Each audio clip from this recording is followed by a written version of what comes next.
Why are you so serious? Because I'm trying to get used to the colors. Good evening, Singapore. Good evening, Malaysia. And which part of Malaysia are you calling in from today, Malar? I thought you won't ask. Malacca. Historical Malacca. Historical Malacca. Closer to you. Okay. Closer to you. Yes. Yeah. And all it needs is a 2-hour drive and you get to me, right? Except that I didn't bring a passport, so you have to drive to me. Okay.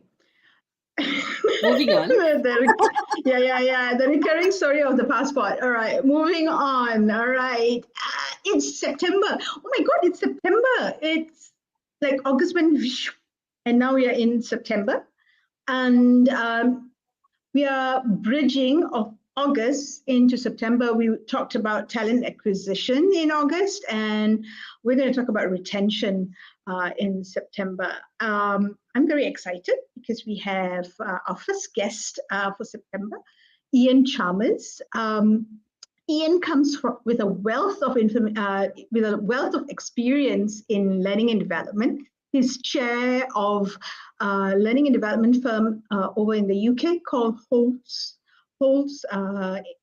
UK, and he is now, not as in, he's jointly the managing director for Flow Profiler Global. I don't know why I keep tripping over my words. Flow Profiler Global, and he's based in Australia. Okay, so yeah, you're wondering why UK and then Australia. We'll ask him that question if you put that question in comments later. But for now, let's bring Iain up and get going, because we have quite a few questions that we have planned for Iain, because we're going to tap on his experience in talent retention, because that's a specialization, that's an area of focus that Iain's dabbled in and is dabbling in. So shall we bring him up, Malar? I like the fact that Iain has this effect on you, you know? Huh. Very funny. Yeah, because nobody else had this effect. So let's put Iain center stage, because he has power over Sharmini for her to blabber. Welcome, Iain. Hey, good evening. How are you both? As you can see, we are good. Yeah, we are good. Yeah, we are on a roll. And how are you, Iain? I'm very good, thank you very much. I have one question for you to start, though. I'd like to know where you got that music from, and I want to know the name of the track, because I was dancing to it when I was backstage. Oh, I like it. That's my choice. Okay, I'll get it to you. It's a bossa nova track. I got the name, but it's somewhere. I'll get it over to you. No worries. It's a perfect starting point.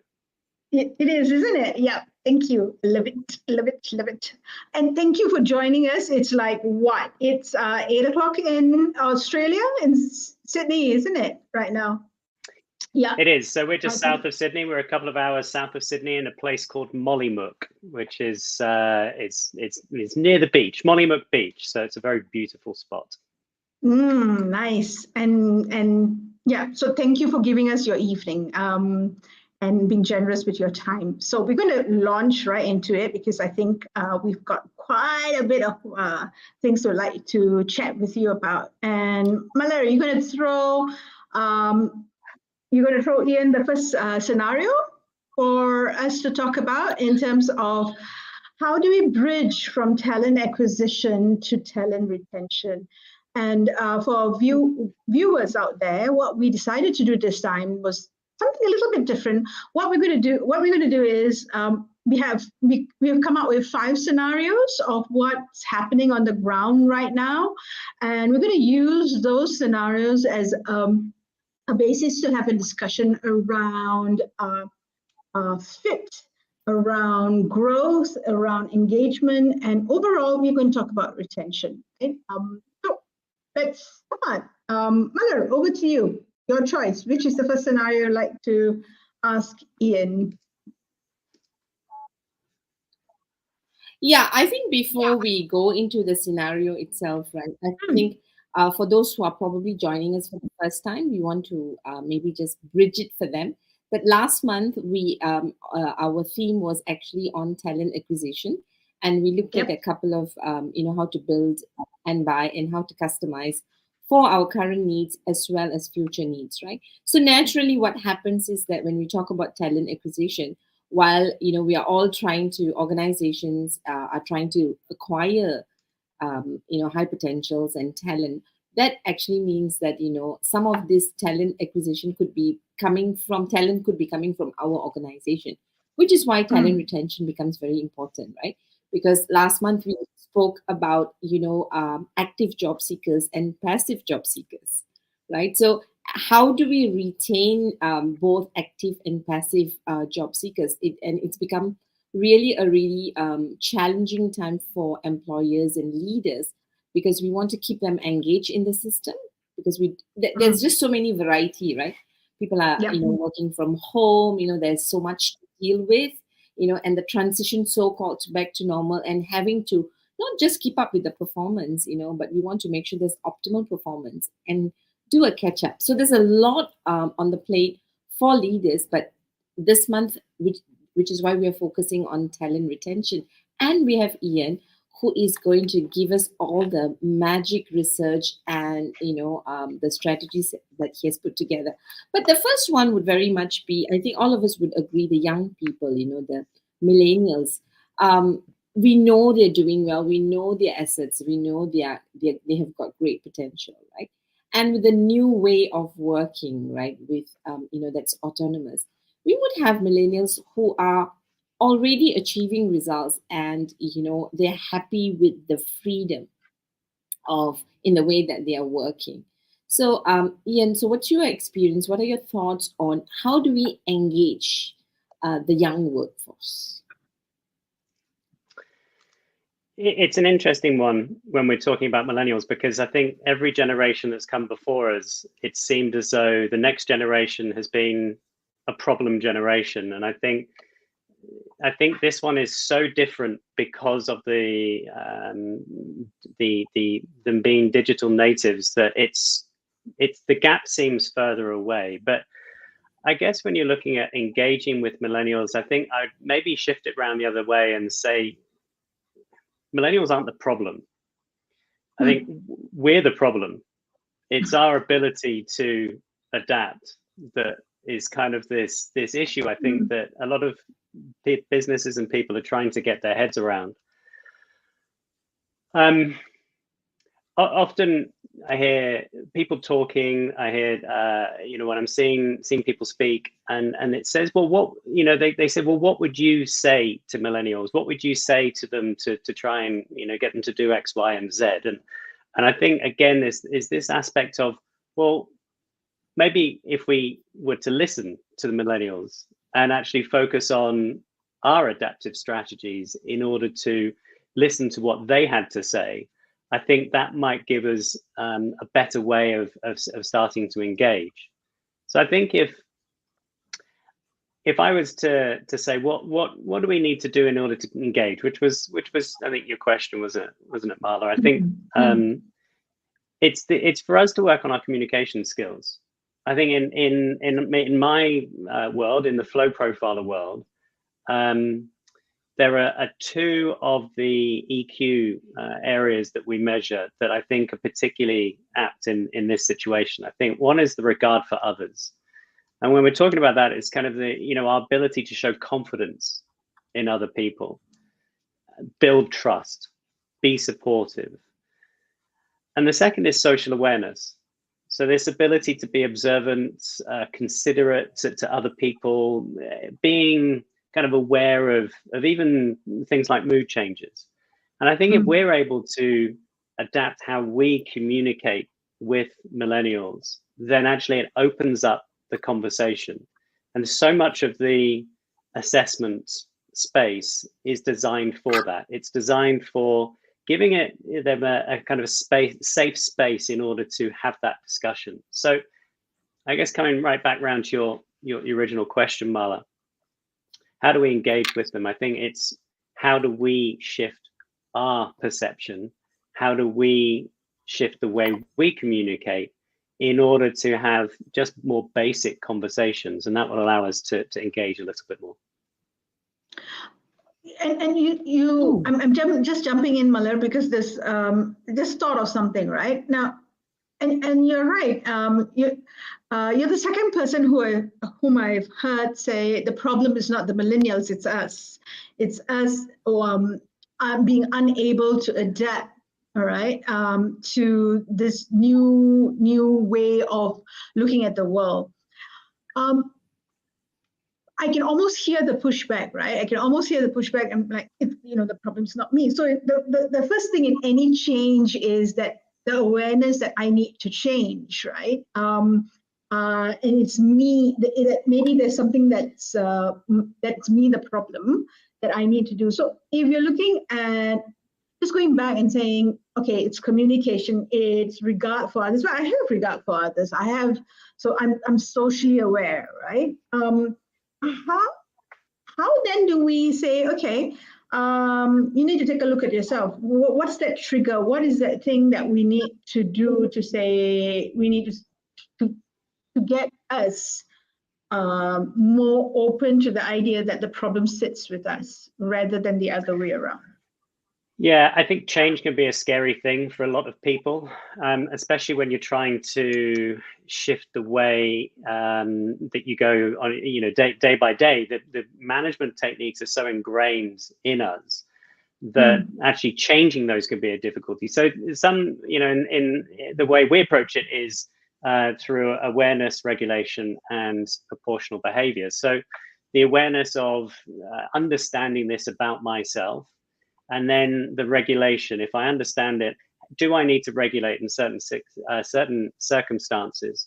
And is that behavior that I'm regulating to proportional for the situation that I'm in? So kind of decoding that in this example, you've got a situation where you are trying to engage this person from another generation. It might not necessarily be a millennial, but just anyone from a different generation, where you're trying to understand how it is that they're going to work. If you don't necessarily need to change, but you just need to stop and be aware enough to regulate. So it might be that you ask a question and you get a response, and that's a trigger for you. It might be, so the millennial says, well, I'm not coming in this week. And that trigger is, well, but we agreed that you were going to come in 2 days this week.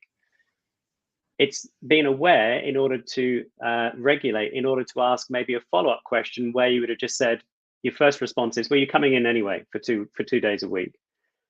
If you're aware of this situation and you can regulate, your follow-up question might be, hey, I thought we kind of talked about this. Has there been a change in your life somehow? Has there been a change in your week that means you can't come in? Yes, my mother's sick. Yes, the train's on strike, whatever that is. But you can then work at it collaboratively rather than just your first response is, well, you're doing this anyway because we've had this conversation for the last 6 months. Sorry, Malar, you can go. Thank you, Iain.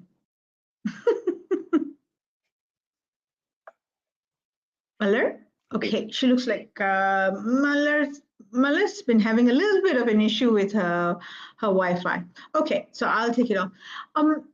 If I just take on with that, Iain, listening has been I'm now reading. I've noticed that listening and deep listening has come up as a skill that's going to be very important for leaders, right? And what you've just said is essentially that a leader or a person who's managing a team, regardless of what generation it is, we need to. Part of regard for others and social awareness is the ability to listen and the ability to listen well, right? And it's also the ability to ask deeper questions, not the surface level questions, right? And there's a distinction between the types of questions. There's the horizontal questions, and then there's the vertical questions, right? I feel quite smart, okay, because I read this article. And they're talking about vertical questions being questions that go deeper, right? So yeah, you can't come in, and it's just exactly what you just said, because you need to go deeper, the vertical questions, rather than this way, all stuck, right? And this is what we discussed, this is what we need to do, and move on. So yeah, it's interesting. And so what I'm seeing you make the connection is that we need to listen in order, so listening is a communication skill, and listening is something that is an important skill to retain the talent that we have. Would I be right in saying that? Yeah, yes. Yes, you are absolutely right. And if you take listening for an example, yes, you can listen. Yes, you might have been taught some active listening techniques. So when you're having this discussion, so what I'm hearing is X, Y, and Z. That still might be what I'm hearing is X, Y, and Z, but I'm still going to give the same outcome. I'm still going to say, well, you should have come, you're still coming in 2 days this week, right? So so the listening is, yes, it's the regulation of that. It's being aware in the moment, being aware enough in the moment in order to regulate your behavior, because that situation demands it. That regulation is proportional for the situation that you're in. So yes, and I agree with this. You've got the surface level questions, and then you have the deep dive, because sometimes that's not actually an issue. If you're asking surface level questions, and you keep asking surface level, and you think you've got to the point where this is actually an issue for this individual, and you deep dive in there, that might not be the issue at all. So you've got to continue exploring at the top and keep deep diving, but in order to find out which one is actually the real issue that they have. Because it's like being in an interview. When you ask an interview question, and if you're the interviewer asking a question, you ask the first question and you get a rehearsed response from the candidate. You ask the second question and you get the backup response. It's only really when you get to the third and fourth question that you start to really get the true examples of their past experience. Okay, I want to just take the conversation a little bit broader to a macro level, right? And you're talking, and I'm going to launch off from what you said about the interview. So in our prep discussion, we talked about the cost of recruiting and how the cost of recruiting is high.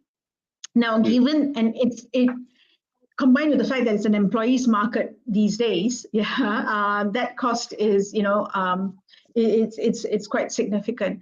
So if and we say this in sales as well, in business development, right? Getting a client in can be, it's very expensive. You lose them, it's even more expensive, right?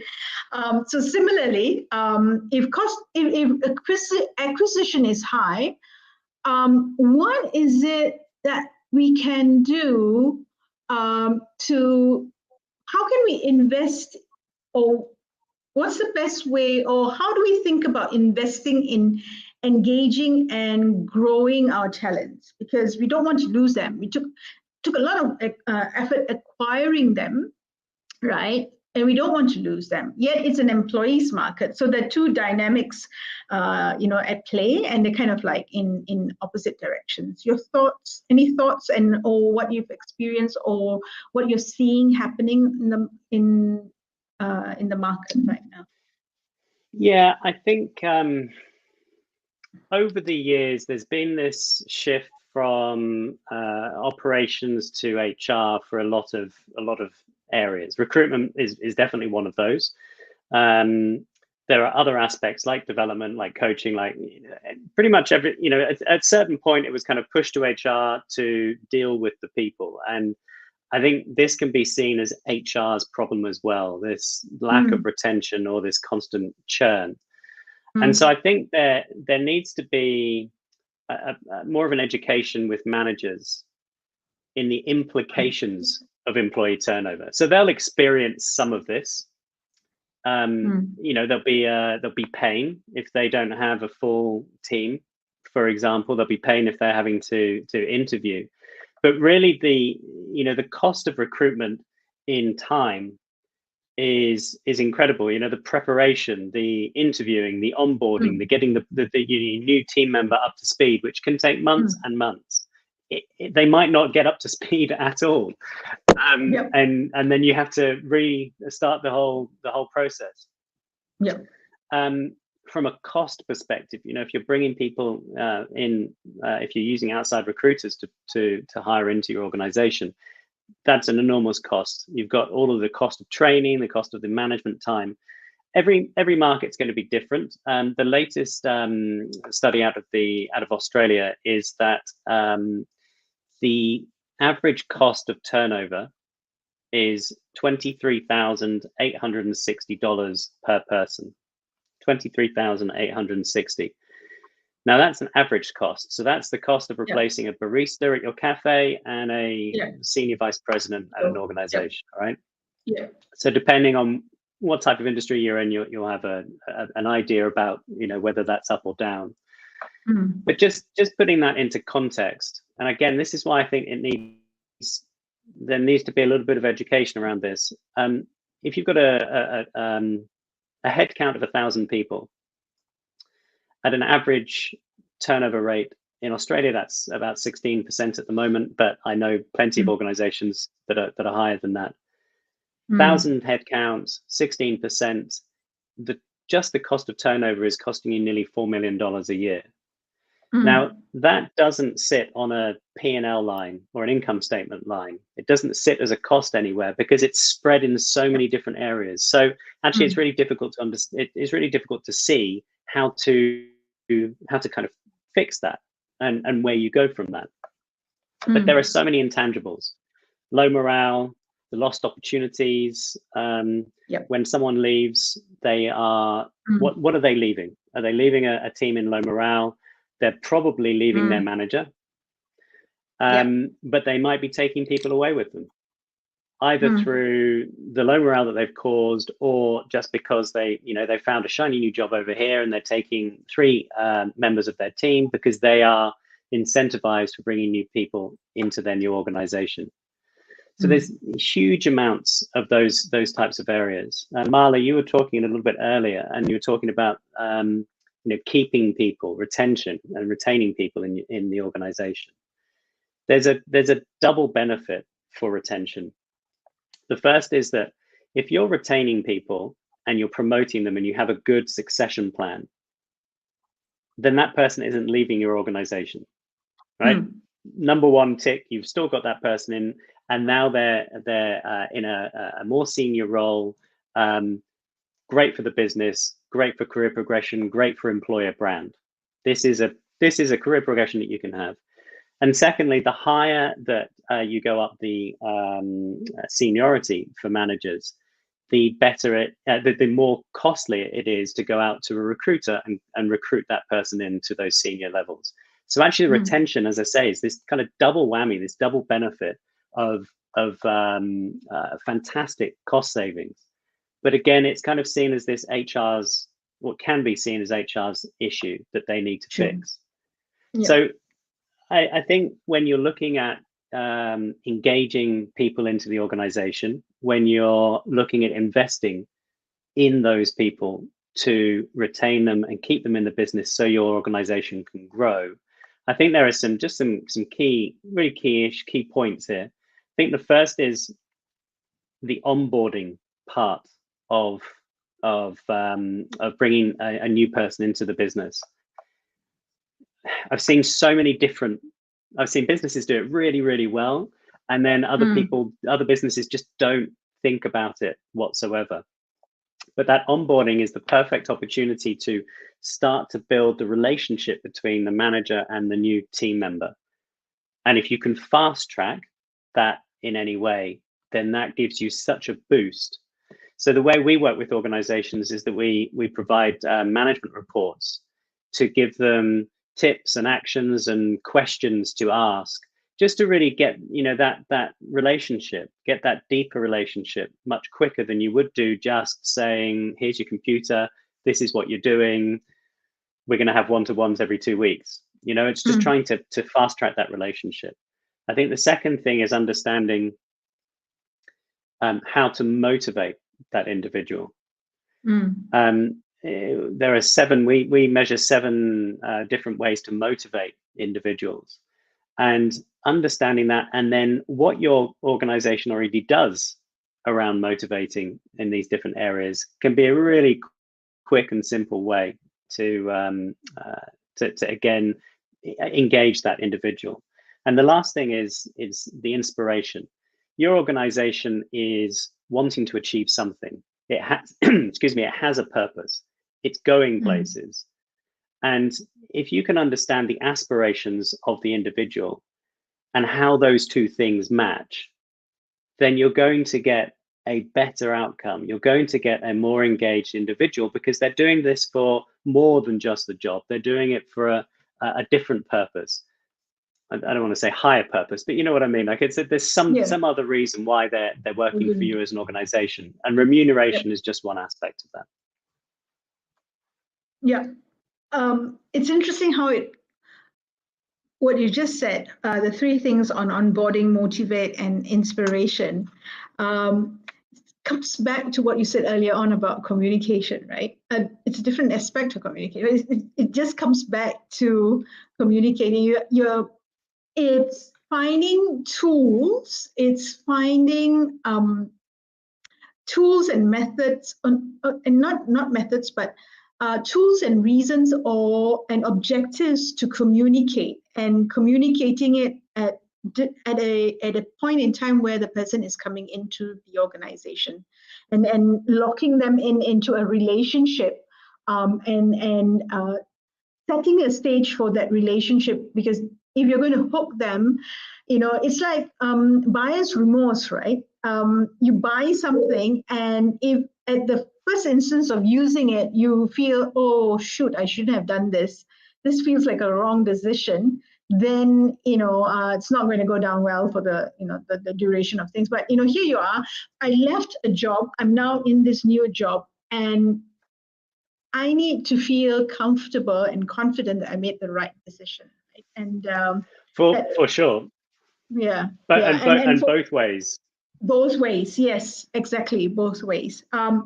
I like the numbers, and I think one of the things that people don't do, and that they don't look at the numbers, like you said, that 4 million, right, at 16%, and yet that 4 million is not counting low morale, lost opportunities, and all of that, right? Nobody wants to do it. It's scary. It's scary. If 4 million in itself is scary, right? If you don't add anything else, it's going to be a very, very big number, right? Yeah, I think we're just, there's a saying in Malay, the frog under the coconut shell. Okay. Right? What it means is I'd rather just stay under my coconut shell and not worry and not know what's out there, and just be very safe in my little coconut shell. Yeah. So I think some numbers. For sure. Yeah, some numbers make us very, very afraid, and we don't want to go there. All right, Malar. No, that's for sure. Just one other point there is that just in that onboarding phase, those first kind of 30, 60, 90 days, remember, up until this point, you've probably only seen what the candidate wants you to see. Every candidate, whether they like it or not, is in sales mode when they're in interview. They're selling themselves, and it's very difficult to get behind the facade of the candidate, just because it's a high pressure situation. They want the job. They're nervous. They're in quite a pressured situation. So when you're onboarding, and when you're looking at motivations, when you're looking at to inspire and understand the aspirations of the individual, this is when you actually start to realize, to know what it is, who you actually have that's now working for you. And this is incredibly important, because you need to know that really soon, because the longer you leave that, the more diverse you're going to be in the longer term. It's just going to increase like that. It's the first date, and then moving in together, or marriage. Exactly right. Good analogy. You've been very quiet. It's unnatural and I'm very uncomfortable. No, because you said the first date, I wanted to say it works very well with the Indians in arranged marriage. We've had quite a good success rate, so it's not so bad. But, having said that, for Iain, it might be something new or unusual. Actually, what I really thought was interesting with what Iain said is I'm actually nervous because I got kicked out just now, right? My internet was bad. So I'm hoping that as I'm speaking, I won't get kicked out. Now, so you see, Iain, I brought on a very interesting point about onboarding. We know onboarding, even pre-pandemic, it was very important, right?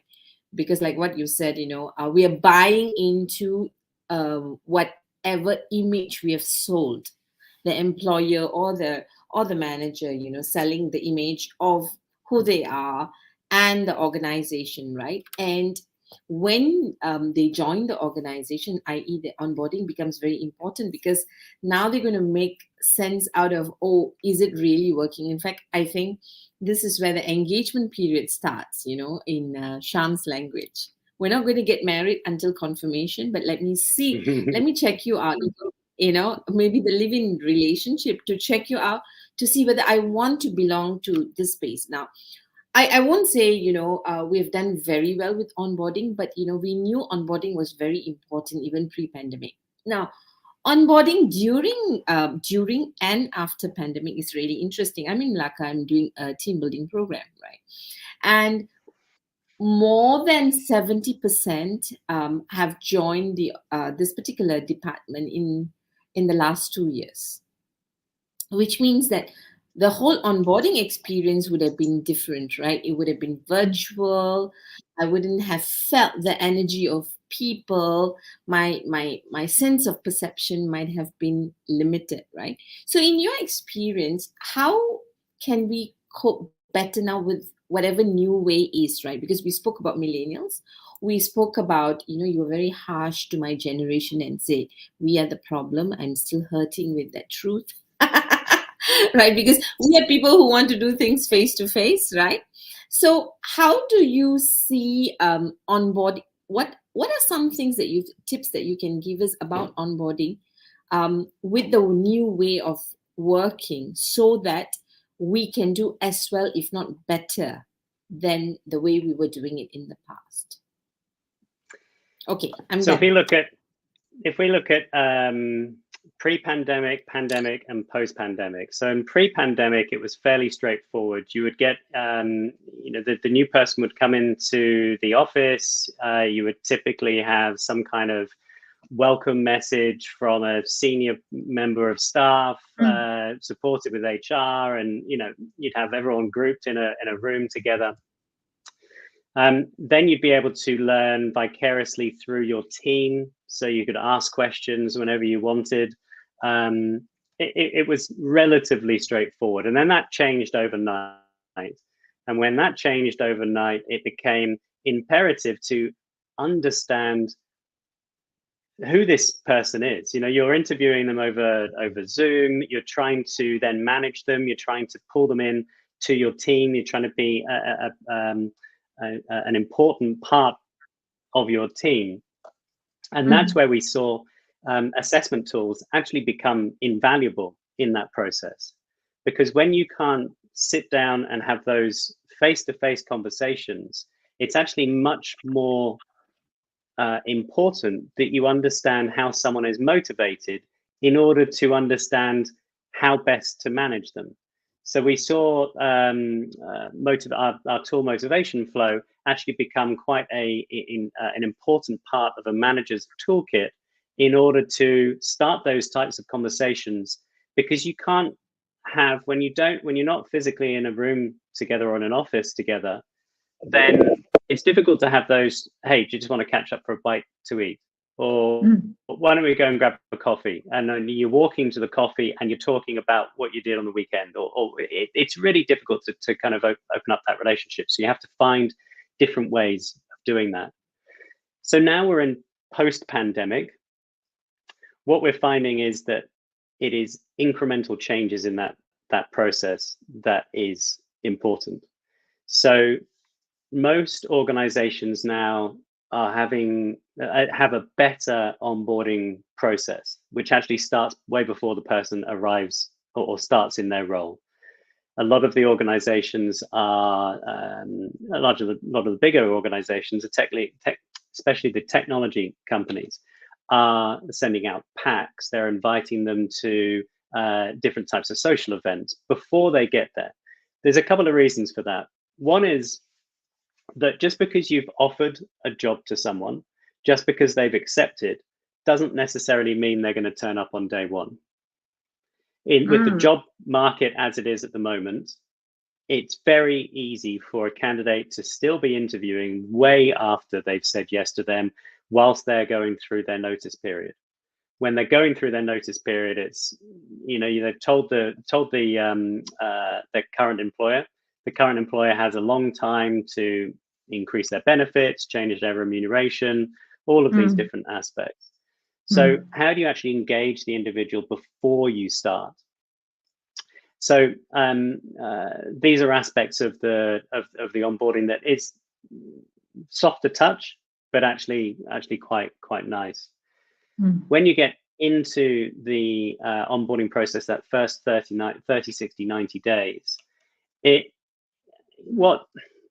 clients that I've seen using this particularly well, it's the small conversations. It's the outside of a traditional HR process. It's the manager being able just to have an off the kind of record conversation, saying, where do you want to go long term here? It's the getting a phone call or a short Zoom call with the most senior person in that organization you can find to speak to that new employee. It's that sense of belonging that you want from an individual within the business. It's new bits and pieces like that that never really were applicable in the past. You could do them, but no one really, I don't think, thought of doing those. Now you can really set up a senior member of staff to have 10-minute Zoom calls with very junior members of staff, just to make sure that they're welcome into the business. So I think there's some, I don't know whether that's answered your question, Marla, but I think it's the incremental changes, and it's the shift from such a big shift from pre-pandemic to pandemic to post-pandemic. I think we've learned a lot, but I think it's the smaller changes and incremental changes that are working well now. Nice, thanks. What I'm hearing from you, Iain, is that I think a lot of this so-called small incremental changes that you're talking about was available naturally in the past. And now I think we need to make conscious effort to do that, right?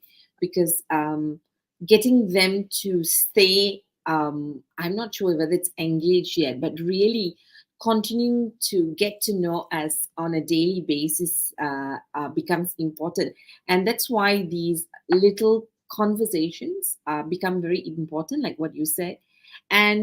But what is really important is that if I'm actually a leader in an organization and I need to connect with people, I think it needs to go beyond surface level conversation for me to say, let me have a 10-minute Zoom meeting, right?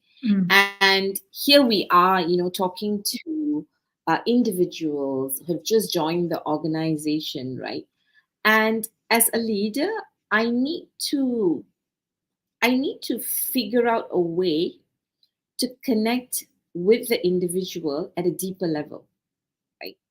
Because there's so much about you, we can do a bit of a small talk, but the best conversations to engage people is something that means something to that person, right? So I want to be able to have a conversation that's meaningful for the other person, because we know people join organization, leave leaders, right?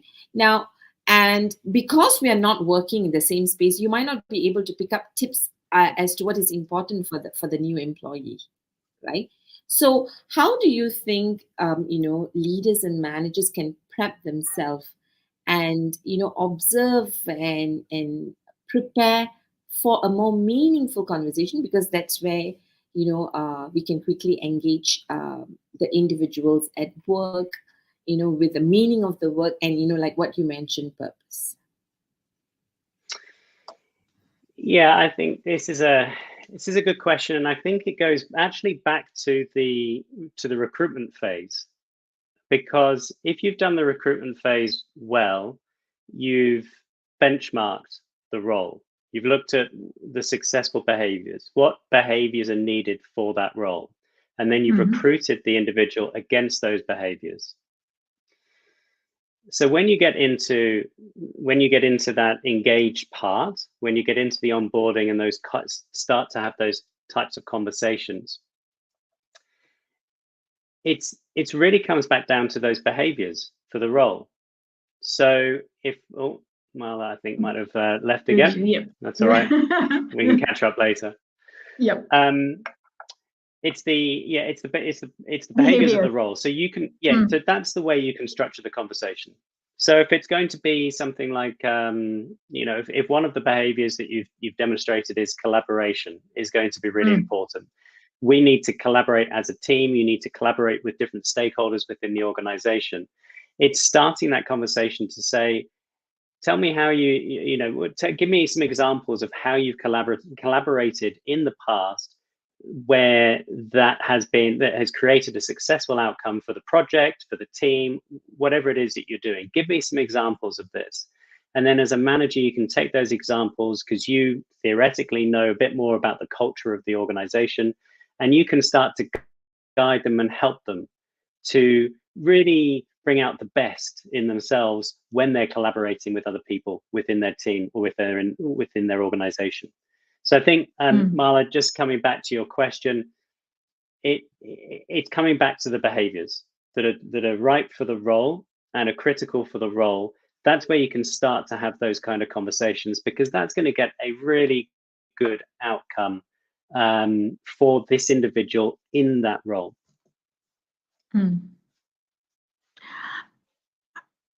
May I just come in and say something? I just had this thought, right? And I'm trying to summarize it in my head or conceptualize it in my head. I think organizations, and correct me if I'm wrong, if you have a different opinion, Iain, organizations pre-pandemic had gone into a mode of processes, right? We processified everything, in the name of efficiency and effectiveness. We put everything into a process and we say, okay, the process works, let's just roll it out, right? And you had things like SOPs come out, right? Standard operating procedures and things like that. And like I said, as we moved into the pandemic, and because we didn't have that face-to-face, in-person feeling, this is where tools become very, very important. I think tools to help us get a clue, right? Because we don't have a clue anymore. We don't have that face-to-face bit, right? The tools, I think what became apparent is that the tools that can help us make sense of what's happening with another person became more important than the process, because what we need to be right now, and I think that's what we are seeing and what you're talking about, is that we need to have the more human part rather than the process part come in if we want to get the results that we were getting before in a different environment. It reminds me of another metaphor coming up, going into a sushi restaurant and you have that, that thing that goes around and you just help yourself to whatever you want, versus going into a restaurant where the maitre d' welcomes you into the restaurant, seats you, puts you with a waiter, and the waiter somehow or other, having met you, in just a couple of minutes, knows exactly what you want. What kind of wine that suits your palate, what kind of food to recommend you. And it's that human part, the understanding of what, you want. That's what I'm getting from what you're sharing right now, the shifts and the transformation. And in order for managers and employers to get to that human part, I think we need to have some tools that can help us make sense of that data, because I don't think on our own, we are able to, just in a conversation, be able to know, okay, what's the motivator, what drives, what inspires Iain, what inspires Malar. But then Malar is a bad example because I've been Malar a long time. Yeah. So that's a different thing. Yeah. So I think that's how I'm thinking about it. Yeah, I thought I'll just share that with you. Yeah, I think you're right. I think these processes are quite, everything is process orientated. One of the ways of looking at it is to strategize, systemize, and deputize. So you have your strategy that is nice and clear, and then you put in systems in order to deliver that strategy. And it's really only when you have the systems is when you can deputize or pass it on to others in the organization. But you have something you can come back to. That works really well. But in order to deputize, it's going to be deputized to a human being. And that human being needs to bring the human element into the processes. So yes, from our perspective, for sure, it's really it's critically important to have that structure and those systems, but there needs to come with it a way of empathizing with the individual and supporting them through it to become the best version of themselves. One of the aspects of Flow Profiler is personal excellence in the workplace. And you can really only get to that point if you have the right supporting mechanisms in it, and the right people who are wanting to help you succeed. And I think that's the human element of it. Nice. Malar, are you still there? Oh, I'm still here. Can you hear me? Yeah, I can hear you. I think the challenge is this, right? Because I think under normal circumstances, we, like what you said, Malar is a bad example. I heard that loud and clear just now, because we have a pre-existing relationship, and there are many small talks that leads us to understanding the individual if we knew how to listen. What is meaningful for the individual, right? And this is where Sharm brings up the tool, right? And I think it's the challenge now is that we may not have the luxury, whether it's a new talent who has just joined the organization or existing talent. We've missed out on maybe 2.5 years of what happened to you in the last 2 years. We're different people, right? Whether it's new or not, we have changed. Our priorities would be different. We have new insights. Probably, looking at life's meaning differently. Work may mean differently for us, right? I think everyone needs to be onboarded again if we want them to be engaged. Because we are assuming the people who return to work are the same people who were there pre-pandemic, which I am quite sure it's not true anymore, right? All of us have gone through major change right now. How can we, and I think this is where, we're talking about tools, right? How can tools, of course, specifically Flow Profiler, but, more than the tool itself, what is it about the tool that you think can give quick access for managers to perceive deeply, accurately, so that we use our limited time that is available now to build rapport, relationship, and to talk about what will engage the heart of the other person? Yeah, I think it's a really good point. I think again, one of those massive shifts between pre and post pandemic has been the shift from pre, which was work-life balance, to post, which is work is a subset of life.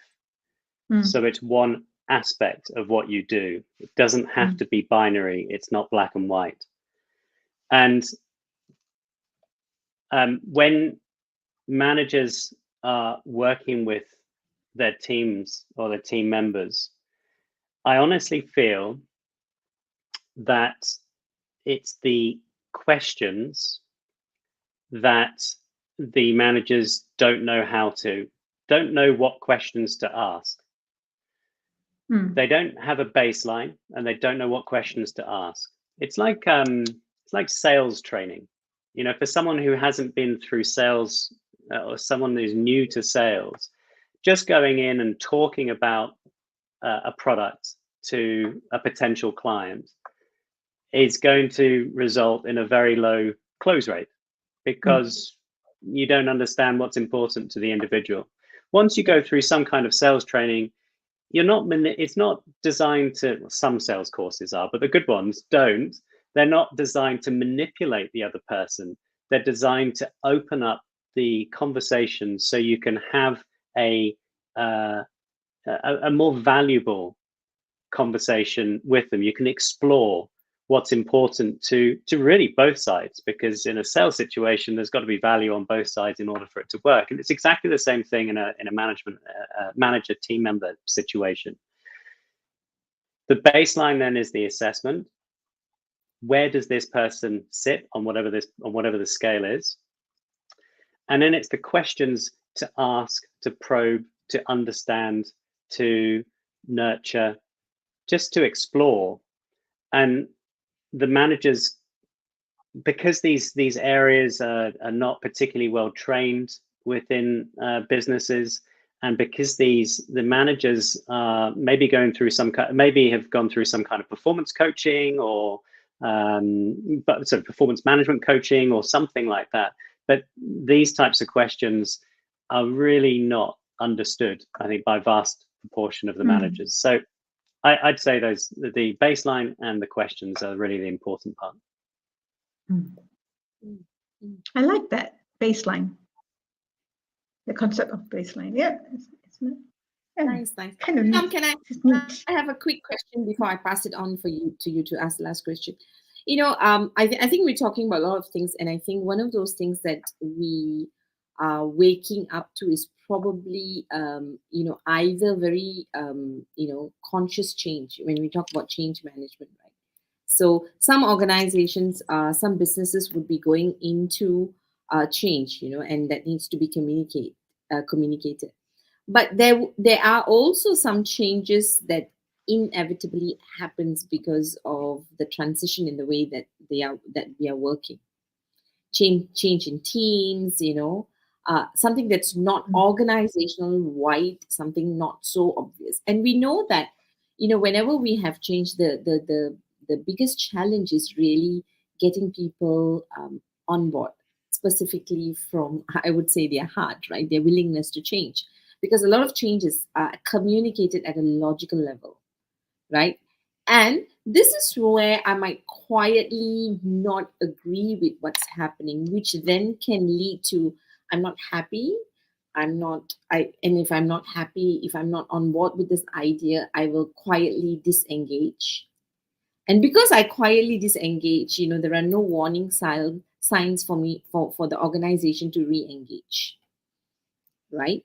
And they might quietly quit as well, right? Because a lot of times even in exit interviews, people don't really tell the truth, because I don't want to burn all my bridges.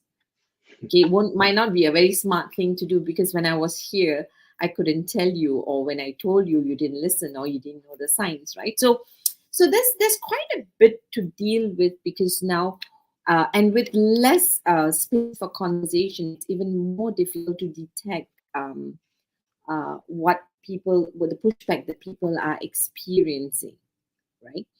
How do you think we can manage better and deal with all the changes that's happening, so that we can continue to keep people engaged with where the organization is going?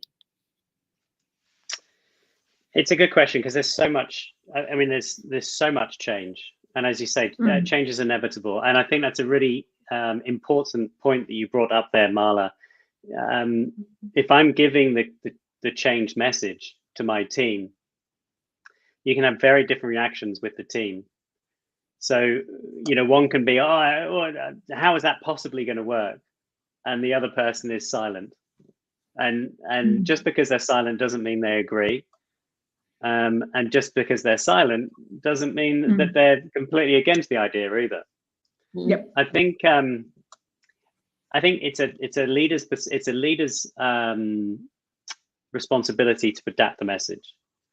How does this affect the organization? How does this affect the team? How does this affect me? And when it gets to the me part of it, that's where they need to be adaptable. And I think coming back to assessments, and again, we've talked quite a bit about motivation tonight, but it's because motivation is a really important topic that I think organizations know there's an issue in this area, but they don't necessarily understand that it's motivation. So some of the areas that we measure in motivation are adaptability, optimism, collaboration we've talked about before, well-being. All of those aspects are going to be affected by change in some way. And again, having that, coming back to your favorite line there, Sharm, the baseline.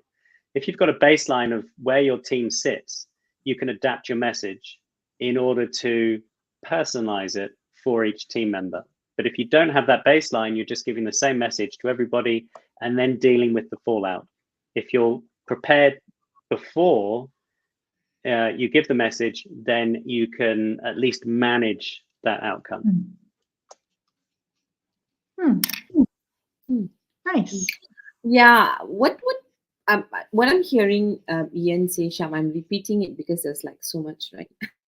I like the fact that you say, the baseline, which means that I think as leaders, managers, one of those things we need to be aware of if we know that we are going through some change, whether whether it's a major organizational shift or just generally change in the way we work and in the way we are operating, we should already know what impact it would have with the people that you're working with, which is where the baseline becomes important, because we need to identify where they are and how change would impact them, right?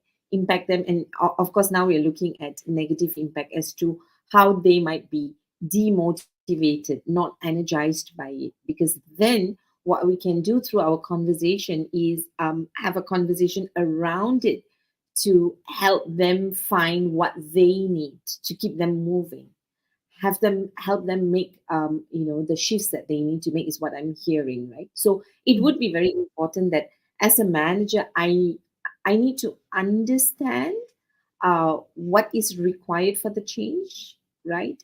In terms of skills, because that comes across as behavior first, and how these behaviors will be impacted by change. Only then I will know how to take and have that conversation when I have the time and space that I'm going to make to communicate the change, is what I'm hearing, right, Iain? Yeah, that's absolutely right. Let me give you a quick example. Optimism, one of the dimensions that we measure. If I'm overusing my optimism and I'm given a change message, I may be, hey, awesome, that's great, I'm really looking forward to this, because I've only seen the upside, I've only seen the bright side, so I may not have actually thought this through in as much detail and considered what the potential downsides are going to be. You have the opposite of that, where I'm underusing my optimism, so all I can see are the downsides. Now, who's going to be more vocal here between those two? Either or, right? One of them could be, fantastic and bringing everyone along with them, and the other one's going to be, well, this is never going to work. Why are we going to start in the first place? Again, understanding that baseline gives you an ability to receive that information as a manager and filter it, process it, and then work with the individual. Actually, as you're saying it, right, I think even if I'm a leader, I need to also be aware of where I am sitting on the baseline, right? Because if I'm an optimistic leader, because as I said it, right, I may not be able to see how people are perceiving, because my perception is laced by my own optimism, right? And to be able to see again what is appropriate for the situation, and what the experience I have or the way I'm perceiving it may not be what my direct reports or my team might be feeling. So you're doing quite a bit of calibration here as to knowing what is really appropriate for the situation, for us to communicate change as is, so that it has got its best success opportunity, I think. So I think it's both ways. All right. Very, so very well said, Sharm. Malar. Malar. Yeah. All right. So yeah. Thanks. Dangerous ground you're on, Mr. Chalmers. All right. We just passed the hour. We're a minute past the hour. So I'm going to ask you to do one last thing, and that's Iain, and that is to tell us, to close with a closing statement. And I'm going to preface that.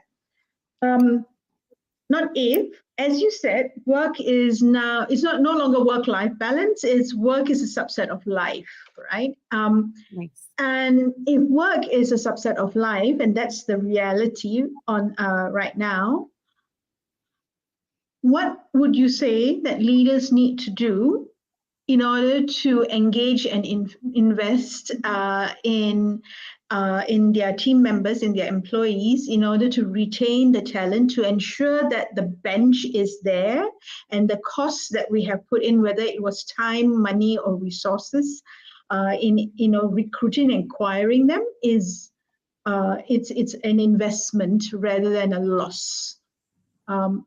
What would you say that we need to think about from as a leader? I think retention can often be seen as a consequence, and it just happens. And I think with the current market, the candidate market at the moment, it has become much more critical than that. So I would say that from a leader's perspective, it's looking at those three areas. It's looking at how we're attracting people, how we're engaging people, and how we're investing people, not just focusing on, here's a development budget for everybody, off you go and spend it. It is incremental changes in all three of those areas that will help the organization retain people in the future. Okay. Thank you, Iain, for spending the hour with us. You can't let him go? You're not letting him go? Because one of our partners has put in a question on Facebook, which is not appearing yet. And I'm getting this this warning, why aren't you responding to me? Or is it coming through? Okay, it's coming through now. Okay. So Gerald has made a comment. The makeup and dynamics of a talent is quite different these days, especially with the millennials.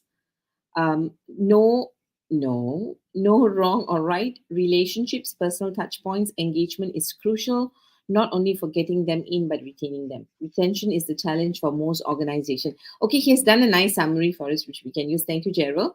And Gerald has a question. How can a tool like Flow Profiler help organization with retention? So, Iain, if you could answer that before we let you go. Yeah, absolutely. Thank you very much. And Gerald, thank you very much for the question. I think that the areas we've been talking around tonight, around attracting the right people, engaging them into your organization, and then investing in them. We've talked a lot about baselines. We've talked a lot about helping managers in those areas. And I think with Flow Profiler, we have all of those areas covered. We have the assessments, which give the baseline. And then we have interviewing reports, we have management and onboarding reports, and we have development reports.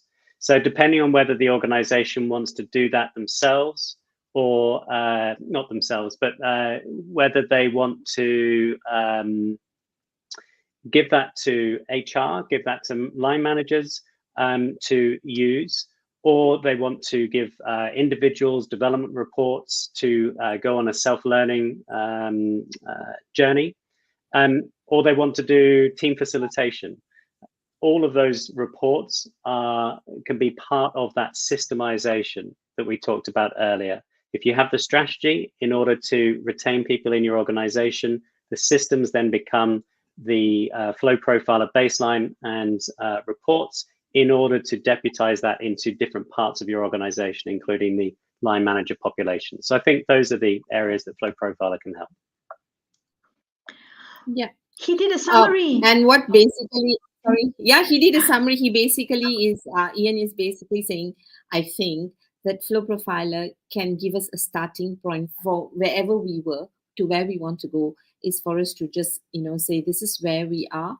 Let's get on the same page with the Flow Profiler and know what we want and how it can actually help us and facilitate us moving forward, I think. Is that okay?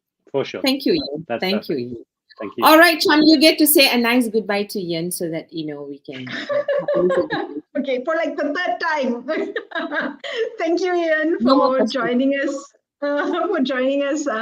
This evening or this night in your time zone, and for sharing your insights. I love how you've codified several things in terms of how leaders can think about baselines, strategizing, systemizing, and deputizing. Those are things that I think I would like to hold on to, and I'm definitely going to do a post on it post this session. So thank you for coming on, joining us. You want to say something about Beck's comment? Yeah, Beck is just saying innovative thinking. I don't know whether that's a code or not. The giveaway is the surname. Okay, we'll leave it at that. Thank you. Yeah. Any last words to share with us, Iain, before we move you down to the backstage and close off the episode? Just thanks for continuing with these Leadership in Flow events. I think you're doing such a good job, and the consistency of it is fantastic. And I've really enjoyed spending the time chatting with you tonight. So thank you very much. Thank you. All right. Okay, so we have said goodbye to Iain, and I'm looking. Oh, I was just looking like bigger than you, more important, but then now we are back to normal.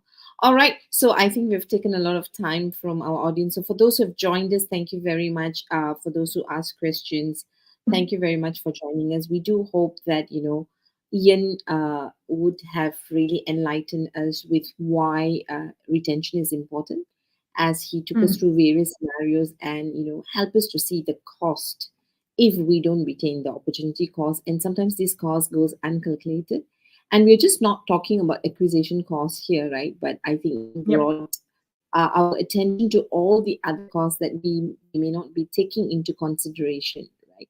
And he also helped us to think through why a process is important, how to think about it strategically, systematically, and how to deputize it, which means that we need a baseline to work through it. So there was a lot of golden nuggets from Iain, and that's why he's the MD of Flow Profiler in Australia. All right. Okay. And you want to say some nice things to me? You can say before we say goodbye. Go get your passport. Okay. Yeah. And on that note, thank you everyone for joining us. We are on, as usual, next Thursday, same time, same location. Just wait for the link. And we have another conversation on talent retention. Yes, Malar. Yeah. As we say that, check my LinkedIn and Sharm's LinkedIn.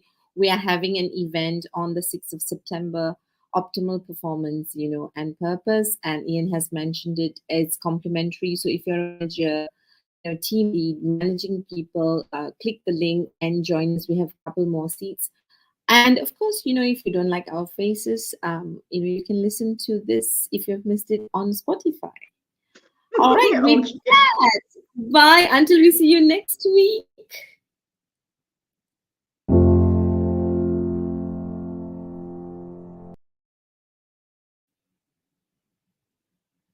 Okay, Sham, you're going to help me with this